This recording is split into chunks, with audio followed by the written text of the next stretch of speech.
think he might not want you saying We that. got an email today. Coincidentally, we got an email today. Like I said, we mostly get support, but we got one today talking about, like, are you guys serious with? I believe this person's sibling was a big fan of ours, and I'm not sure if this is true. I hope it's He not. didn't say what had happened. Right, he didn't say. So I don't know if it was a joke or what, but, talking about, like, basically making it sound like they Killed themselves, and it was But he didn't because of actually our say music. Let me see real quick. Well, Because I want to get this story straight before I say something. Because like if that. SoundCloud could make you take your own life, then maybe something else would have done it as well. Yeah, I think so too. I'm not trying to sound crazy, point fingers or anything. I just feel the need to let you guys know that your music is greatly influential. My brother Jared loved you guys to death. He would listen to your music on repeat along with a few other bands, but like his last week of his life was 90% of your albums.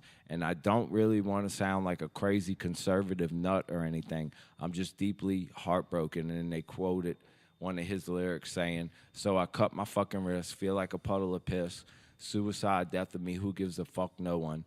And then they said, "It is insanity, pure insanity. This world is already insane. Why feed into it? Why feed yourself a bunch of bad drugs and glorify it and to push and cheer for the end? I simply do not understand. You may as well smoke crack. I just want you to know you guys won. You have succeeded.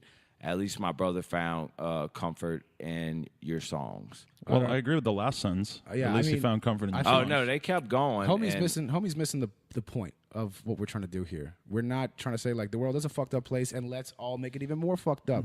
We're saying the world is a fucked up place and this is how it makes me feel. Right. And this is what I've gone through. And, like, what could you possibly contribute to art or to music besides your own experience? Like, rap is full of people who are not speaking from their own experience and are talking a bunch of bullshit. Right. I mean, I understand what he's saying is that he feels like maybe you guys make it seem glamorous or whatever, but I mean, and that's up to you at a certain point to try to figure out how you want to express it and everything like that, you know?